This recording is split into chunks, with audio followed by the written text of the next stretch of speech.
안녕하세요. 오늘도 사연살롱을 찾아주셔서 감사합니다. 목동에 사는 30대 여성이에요. 인간은 누구나 감추고 싶은 비밀 하나쯤 가지고 살잖아요. 저 역시 그래요. 저에게는 남모를 과거가 있거든요. 태어나자마자 시설에 버려진 저는 어린 시절 내내 고아원 아이라 불리며 살아야 했어요. 저에게 상처를 입혔던 건 철없는 아이뿐만이 아니었죠. 어른들과 심지어 담임 선생님들까지도 수시로 저에게 상처를 주었거든요. 말 한마디, 싸늘한 시선조차도 저와 같은 아이들에겐 비수가 되어 가슴에 꽂힌다는 걸 알면서도 말이죠. 부모가 없다는 건 나를 지킬 최소한의 방어막조차 없는 것과 같았어요. 그런 제게 유일한 방패가 되어준 건 다름 아닌 친구였어요. 친구는 저와 같은 보육원에서 자랐어요. 그렇다고 해도 저와는 처지가 달랐죠. 친구에게는 부모가 있었거든요. 돈 벌면 당장 데리러 온다던 아빠가요. 그래서인지 친구는 보육원 아이답지 않게 늘 당당했어요. 어디를 가나 주눅이 들고 고개를 숙이던 저와는 달랐거든요. 친구한테는 버릇이 하나 있었는데 잠들기 전에 머리맡에 늘 옷가방을 두고 자는 거였죠. 언제고 아빠가 오면 바로 떠날 수 있도록 말이죠. 저는 그런 친구가 부러웠어요. 나에게도 나를 데려가줄 부모가 있었으면 좋겠다고 생각했으니까요. 그런데 의외의 사건이 벌어진 거예요. 친구의 아빠보다 제 부모님이 먼저 저를 찾아온 거였죠. 친부모님은 아니고 양부모님이었지만요. 제가 입양을 가게 되었거든요. 이미 초등학교에 들어간 아이가 입양이 되는 건 흔한 일은 아니었어요. 다들 입양을 쉬쉬하는 터라 주로 갓난 아기를 원했으니까요. 그런데도 제 양부모님은 9살이던 저를 입양하셨던 거죠. 저희 입양 소식을 들은 친구는 마치 세상이 무너진 것처럼 울었어요. 처음엔 저랑 헤어지는 게 슬퍼서 우는 줄 알았는데 그게 아니더라고요. 인영아, 우리 아빠가 나 데리러 안 오면 어떡하지? 그럼 나는 평생 여기서 살아야 되잖아. 이젠 너도 없는데 나 혼자 어떡해? 나 너무 무서워. 제가 동네 아이들한테 고아원 아이라고 놀림을 당하면 늘 달려와서 저 대신 아이들과 싸워주고 했던 씩씩한 친구는 사실은 저와 똑같은 걱정을 하며 살았던 9살 소녀였던 거예요. 하루하루 두 주먹을 꽉 쥐고 간신히 버텨오던 아이였을 뿐인데 저는 그걸 몰랐던 거죠. 하긴 고작 9살짜리 어린 아이가 강하면 얼마나 강하겠어요. 그날 처음으로 제가 친구를 안아주었어요. 친구는 한참을 제게 안겨 울다가 그러더군요. 거기 가서도 나 잊으면 안 돼? 내 이름 절대 잊으면 안 돼. 알았지? 친구의 이름은 김순영이었어요. 저는 절대로 잊지 않겠다고 약속했지만 솔직히 자신은 없었어요. 내심 이곳을 나가면 내가 시설에서 살았던 아이라는 걸 아무도 모르게 지워버리고 싶었으니까요. 하지만 도저히 친구 앞에서 그 말을 할 수 없었어요. 내가 너를 잊을 거라는 말을요. 그건 너무 잔인한 짓이니까요. 원장님은 저를 따로 원장실로 불러 몇 번이나 당부하셨어요. 파양 당하지 않게 잘해야 돼. 너도 알지? 내 또래 아이들은 입양되는 게 쉽지 않다는 거. 저도 잘 알고 있었어요. 보육원에서 9년을 살면서 초등학생 언니 오빠들은 퇴소를 할 나이까지 쭉 이곳에서 살았던 걸 봐왔으니까요. 저는 그렇게 되고 싶지 않았거든요. 저를 입양한 양부모님은 두 분 모두 교사였어요. 아빠는 고등학교 수학 선생님이었고 엄마는 초등학교 선생님이었죠. 두 분은 아이를 가질 수 없어서 저를 입양하게 되었다고 했어요. 양부모님께는 미안한 얘기지만 저는 속으로 다행이라고 생각했죠. 만약 양부모님한테 자식이 있었다면 제가 입양될 일은 없었을 테니까요.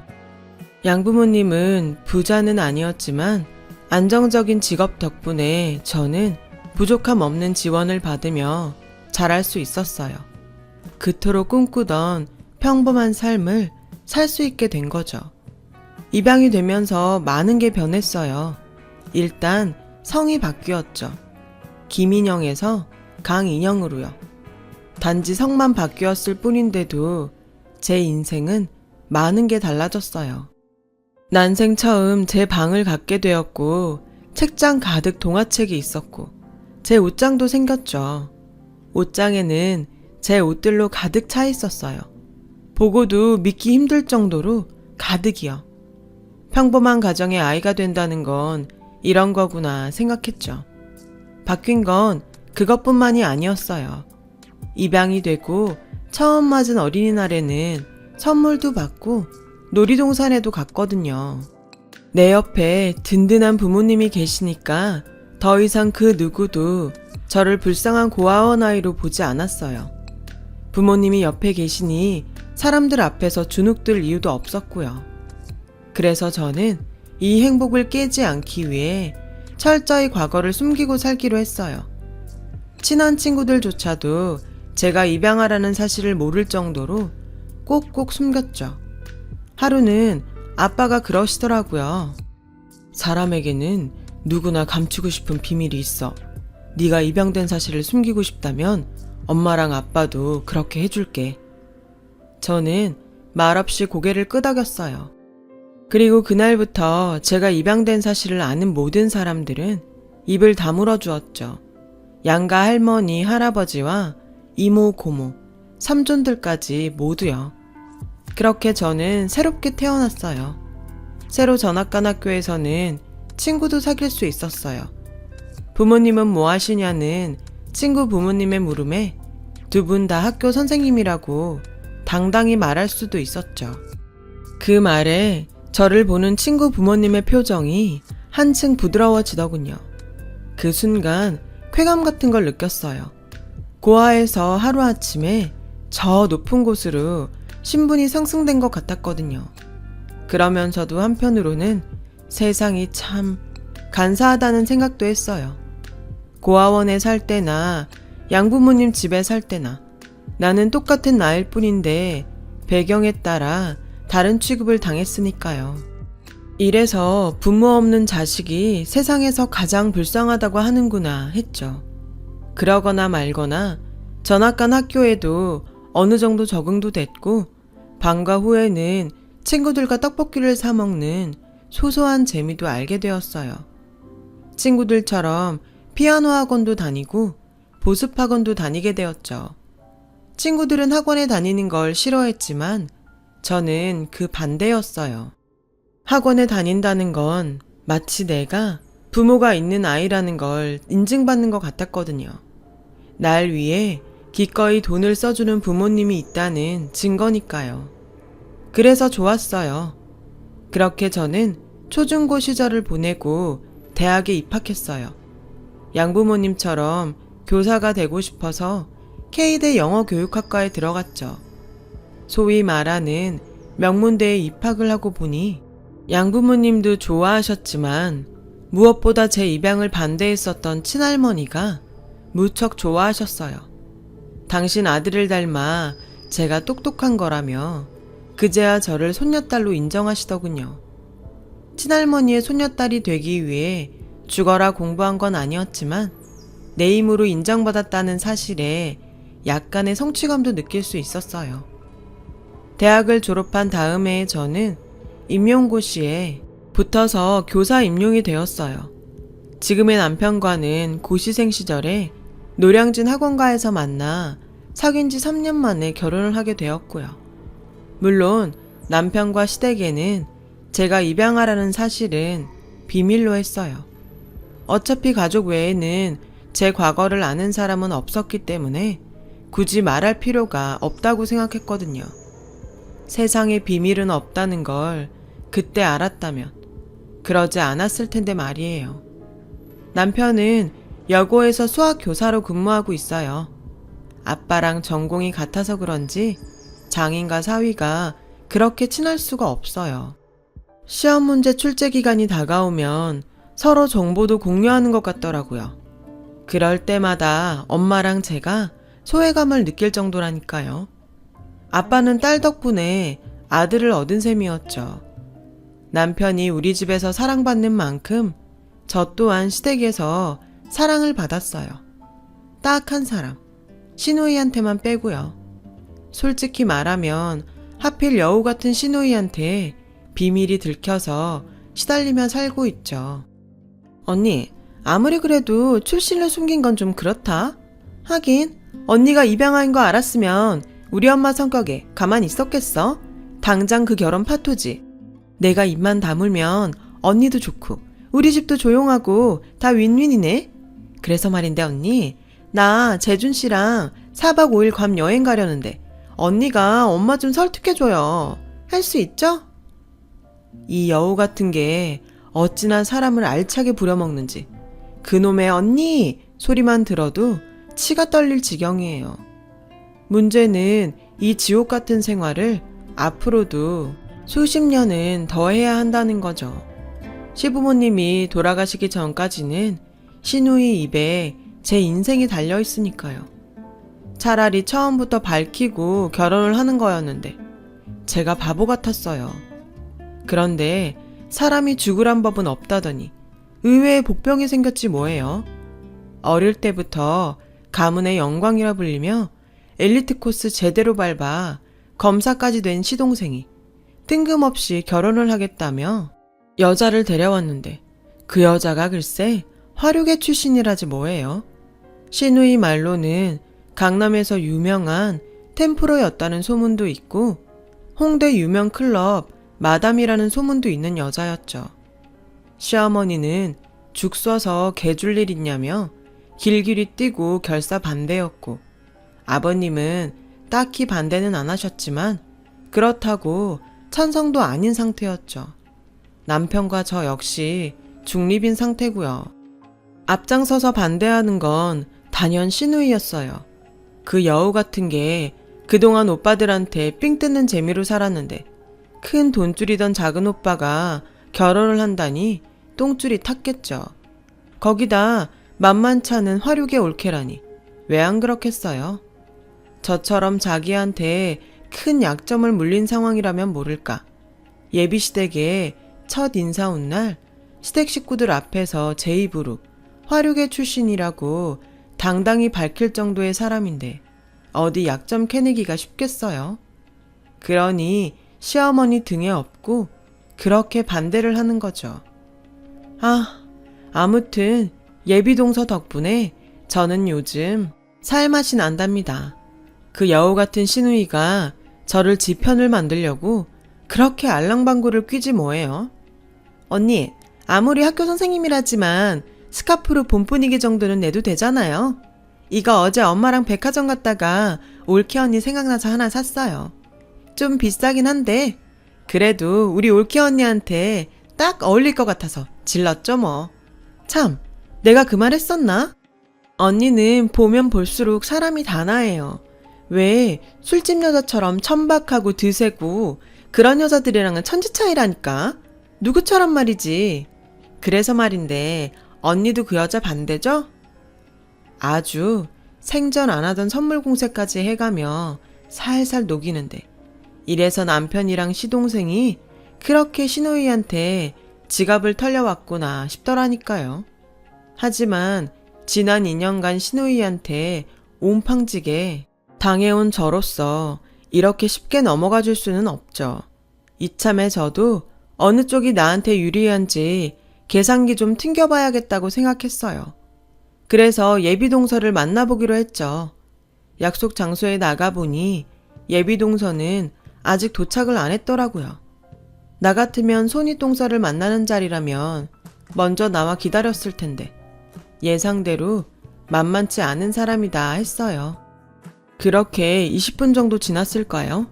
이미 약속 시간도 지났는데 여전히 코빼기도 보이지 않더라고요. 그래서 막 전화를 하려는데 밖에서 시끄러운 소리가 들렸어요. 전면창으로 고개를 빼고 봤더니 글쎄 예비동서가 주차장에서 덩치 큰 남자랑 싸우고 있지 뭐예요. 달려나가보니 주차 문제로 다투는 것 같았어요. 남자가 차를 비스듬하게 세워놔서 주차 공간을 2칸이나 차지하고 있었고 마침 주차장이 꽉 차 있어서 마땅히 주차할 곳을 못 찾던 예비동서가 그 남자 번호로 전화를 걸어 불러냈던 모양이었어요. 용무 중에 불려나온 남자는 오히려 예비동서한테 큰 소리를 쳤고 그 바람에 빈정이 상한 예비동서가 맞서서 싸움으로 번진 거였죠. 아저씨가 이 주차장 전세 냈어요? 다들 한 칸씩 사용하는데 왜 혼자만 2칸이나 차지해요? 주차를 못하겠으면 관리인한테 발렛을 맡기든가 아니면 제 까닥 차를 빼주던가. 예비동서는 험악한 표정의 남자 앞에서 목에 핏대까지 세워가며 맞서더라고요. 남자는 당장이라도 한 대 칠 기세였고요. 겁이 난 저는 냉큼 달려들어 예비동서를 잡아 끌고는 그냥 사과하고 끝내라고 했어요. 그랬더니 예비동서가 황당하다는 표정으로 제게 그러더라고요. 제가 왜 사과를 해야 돼요? 다들 저 등치만 보고 슬슬 피해주니까 저런 사람들이 더 당당한 거예요. 잘못한 사람이 사과하고 피해 입은 사람이 사과를 받는 게 맞는 거죠. 아저씨, 당장 사과해요. 안 그럼 나 경찰 불러요. 예비동서의 말에 기분이 묘했어요. 동서 말이 틀린 게 없었으니까요. 그리고 방금 전에 제 행동이 창피해지더군요. 화류계 여자라서 막대 먹었을 거라는 제 편견은 한순간에 사라져버렸고요. 결국 덩치 큰 남자는 차를 빼서 나갔고 예비동서가 그 자리에 주차를 하면서 상황은 마무리가 됐어요. 식당에 들어와서도 예비동서는 화가 안 풀리는지 얼음물을 2컵이나 원샷을 하더라고요. 아까는 내가 실수한 것 같아요. 잘못은 상대가 있는데 괜히 끼어들어선. 다 제가 걱정돼서 그런 거잖아요. 저 알아요. 혹시라도 덩치 큰 남자한테 제가 맞기라도 할까봐 그러신 거. 제가 오히려 죄송하죠. 괜히 이런 일에 휘말리게 해드려서요. 그러니까 오늘 일은 우리 싹 잊어요. 제가 또 있는 건 잘하거든요. 제 인생이 굴곡져서 잊을 게 많았거든요. 생각해보면 꽤 불편한 사이인데도 서슴없이 자신을 드러내는 예비동서를 보니 왠지 마음이 편해졌어요. 이런 사람이랑 동서지간으로 살면 눈치도 안 보고 맘 편히 지낼 수 있을 것 같았죠. 난 찬성이에요. 이 결혼 찬성한다는 말 하려고 불렀어요. 물론 어머님께 허락받는 거 힘들겠지만 그래도 나도 옆에서 도울게요. 얼마나 힘이 될지는 모르겠지만. 그렇게 우리는 한편이 되었어요. 그날 예비동서와 저는 자리를 옮겨 맥주도 한잔 하면서 신나게 수다도 떨었죠. 얘기를 하면 할수록 예비동서가 더 마음에 들더라고요. 그리고 그 주 주말 신우이가 연락도 없이 어머님을 앞세워 집으로 찾아왔어요. 말로는 지나다 들린 거라고 하지만 딱 봐도 신우이가 일부러 어머님을 닥달해 저희 집까지 온 게 분명했어요. 신우이는 아슬아슬하게 줄타기라도 하듯 저를 협박하더군요. 언니도 알다시피 작은 오빠가 그런 여자랑 결혼한다는 게 가당키나 해요? 그러니까 우리라도 나서서 이 결혼을 막아야죠. 혹시 모르잖아요. 그 여자한테 우리가 모르는 출생의 비밀이라도 있는지. 우리 집안에 화류계 며느리가 웬 말이야? 큰올케처럼 교육자 집안에서 곱게 자란 사람이라면 또 모를까. 안 그래요, 언니? 신우이의 요망한 입에서 말이 나올 때마다 저는 심장이 타들어가는 것 같았어요. 신우이는 이런 상황을 즐기며 제 눈치를 슬슬 살폈죠. 어머님은 이런 대치 상황을 모르셨지만요. 그러니까 큰올케가 작은 오빠 좀 구슬려 봐요. 작은 오빠가 언니 말이라면 잘 듣잖아요. 그래 줄 거죠? 그러겠다는 제 대답을 듣고서야 신우이는 어머님을 모시고 돌아갔어요. 그날 밤 저는 잠을 이룰 수 없었어요. 마음은 예비동서한테 가 있지만 제가 살자면 신우이 쪽에 붙어야 하니까요. 마음을 정하지 못한 채 시간은 흘렀고 그러던 어느 날 시동생이 전화를 했더라고요. 오랜만에 맥주 한잔 하자고요. 만나기로 한 호프집으로 가보니 시동생과 예비동서가 와 있었어요. 예비동서는 제 손을 덥석 잡으며 반갑게 절 맞아주더군요. 이 사람한테 얘기 들었어요. 형수님이 저희 결혼 도와주신다고 했다고. 고맙습니다, 형수님. 형수님한테 대접하고 싶다고 해서 이 사람 가게로 모셨어요. 여기가 동서가 하는 가게라고요? 화류계 출신이라고 들었는데 강남 템프로라고. 아하, 제가 좀 무식해서 화류계 뜻을 잘 몰라서요. 술 장사하면 다 화류계인 줄 알았죠. 안 그래도 그 일로 정민 씨한테 혼났어요. 괜히 그딴 소리를 해서 어머님이 오해하신다고. 그 바람에 결혼 반대까지 하신다고요. 보다시피 작은 호프집 하나 하고 있어요. 형이랑 아버지는 여기 와보셨어요. 아버진 종종 들러서 맥주 한 잔씩 하고 가신다더라고요. 이 사람이 사람을 끄는 매력이 있거든요. 저도 그 매력에 끌려서 이렇게 됐고. 시동생이 예비동서를 만나게 된 건 검사가 되고 맡은 첫 재판에서 패소한 날이었대요. 평생 수재소리만 듣고 살았던 시동생한테는 첫 실패가 꽤 셌던 모양이에요. 딱히 불러낼 친구도 없을 정도로 앞만 보고 달렸던 시동생은 발길이 닿는 대로 걷다가 이 가게에 들어서게 되었고, 예비 동서가 혼자 술을 마시는 시동생 말벗이 되어주었던 거죠. 처음 만난 사이인데도 마치 전부터 알고 지내던 사이인 것처럼 편하게 대화를 나눌 수 있었대요. 툭툭 내뱉는 예비 동서의 말 한마디에 왠지 위로를 받을 수 있었다더군요. 형수님도 아실 거예요. 저 연수원 시절부터 어머니 등살에 내노라는 집안 여자들이랑 선봤던 거요. 다들 예쁘고 똑똑하고 집안도 좋았죠. 근데 제가 원하는 결혼 생활은 따로 있었어요.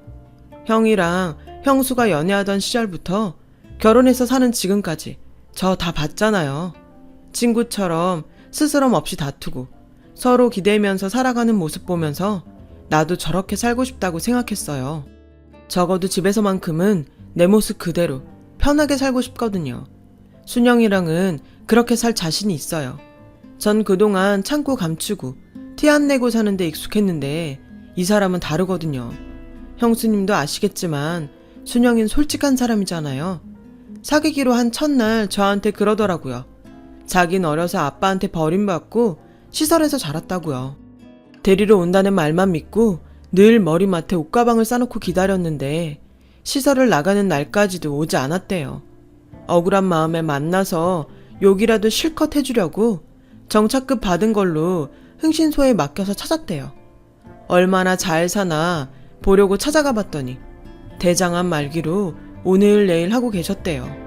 아버님은 죽을 날 받아놓고 딸내미 찾는 게 미안해서 연락을 안 하셨던 거고요.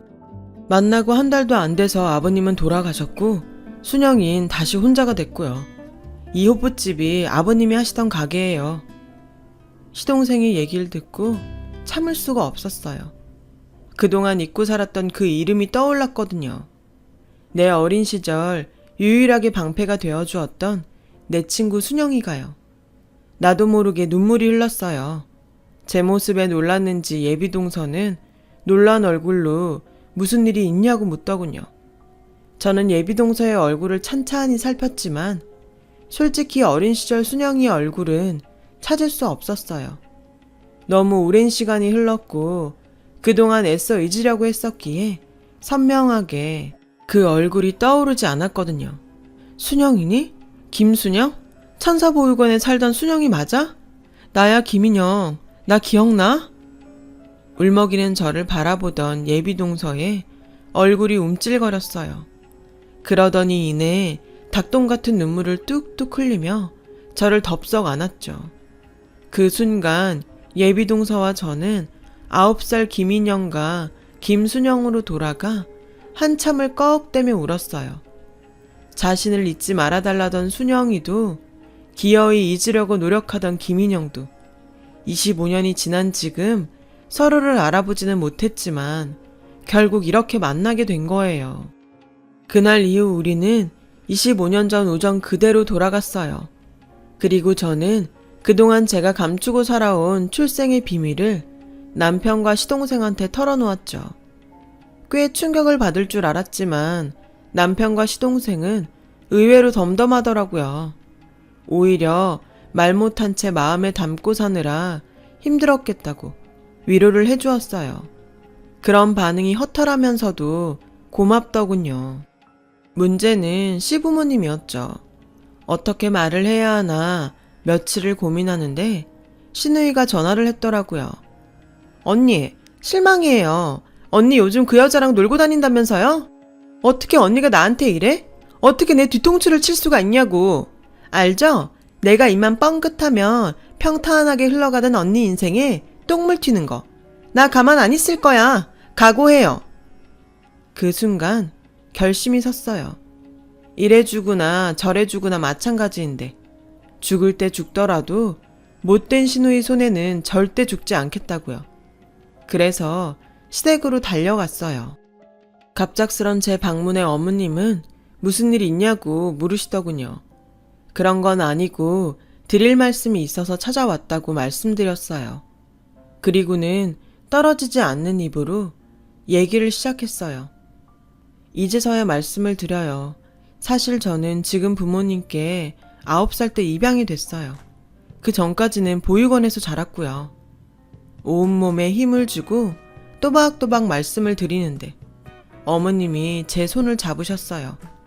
아가, 그 얘기를 하면 괜찮다. 네가 어디서 자랐으면 어떠니? 우린 다 알고 널 며느리로 들였는걸. 상견례 전에 안사돈이 찾아오셨더라.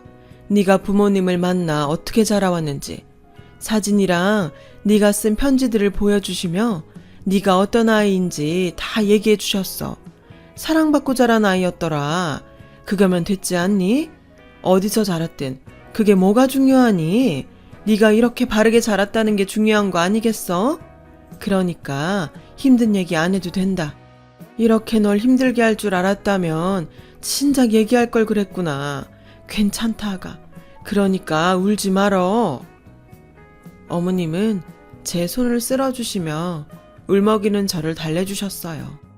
그날 그렇게 비밀을 털어놓고 시댁을 나오는데 시원하면서도 괜히 억울하더라고요. 이럴 줄 알았으면 진작 털어놓는 건데 그 요망한 시누이한테 시달리며 살았다니 억울하고 분하고 화딱지가 났어요. 그러니 어쩌겠어요. 받은 대로 돌려줘야죠. 일단 집으로 돌아가 그동안 시누이한테 뜯긴 용돈에 계좌이체 내역을 뽑았어요. 그리고 시누이의 SNS를 통해 그간 남자들과 여행 다닌 사진들을 캡처했죠. 그 여행에 사용된 항공권 결제 내역도요. 거기엔 남편과 시동생의 도움도 조금 받았어요. 그간 이 여우가 저랑 두 오빠들한테 오지게도 뜯어먹었더군요. 예를 들면 이런 식이었죠. 저를 시켜 부모님께 여행 허락을 받고 제 남편한테 항공권 결제를 맡기고 시동생한테는 여행 가서 쓸 경비를 뜯는 식으로요. 아주 꽁으로 잘도 놀고 다녔더군요. 남편이나 나나 학교 선생 특유의 사소한 꼼꼼함이 이럴 땐 정말 힘이 됐네요. 굳이 모으지 않아도 될 편의점 영수증 하나까지 차곡차곡 모아놓은 덕에 시누이를 잡을 거대한 물증이 확보됐거든요. 그 길로 시누이한테 문자를 했어요. 살고 싶으면 당장 튀어오라고요. 문자를 받은 시누이는 당장 전화를 걸어왔어요. 제가 전화를 받지 않자 허겁지겁 달려왔더군요. 씩씩거리며 성질을 내면서요. 언니, 상황 파악이 안 돼요? 언니가 지금 나한테 이럴 게 아니라 무릎 꿇고 싹싹 빌어도 내가 봐줄까 말까라고요.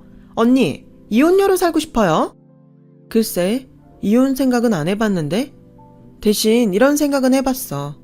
애지중지 키워온 딸내미가 알고 보니 상습 협박범에 사생활이 문란한 애였다는 걸 부모가 알게 되면 어떻게 될까?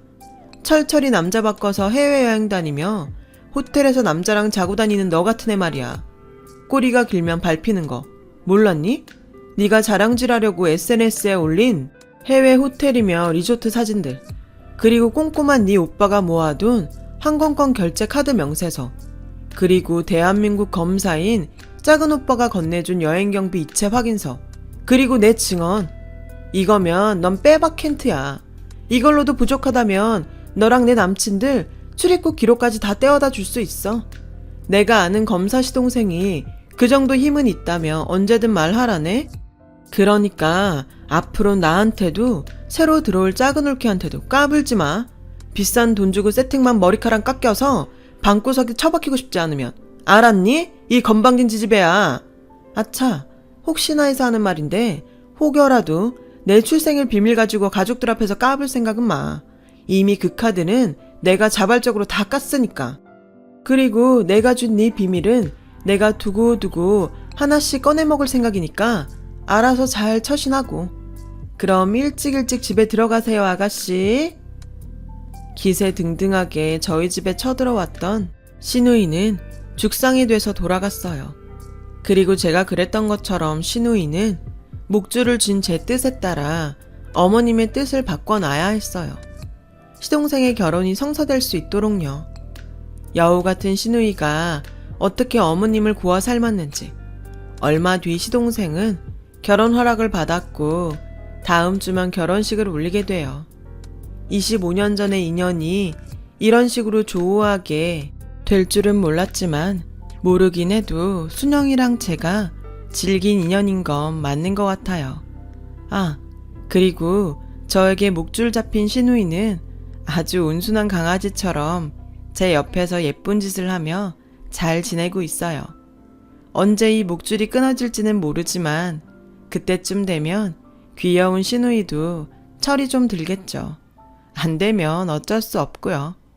저도 지금보다 더 당당하게 제 자신을 돌보며 살아보려고 합니다. 따뜻한 부모님과 가족들이 사랑으로 저를 치유해 주었으니까요. 여러분의 삶에도 따뜻한 인연들이 많기를 바랍니다. 제 사연을 들어주셔서 감사드려요. 여러분, 사연 댓글에 응원과 현명한 조언 부탁드려요. 좋아요와 구독은 저에게 큰 힘이 됩니다. 오늘도 좋은 일 가득하세요.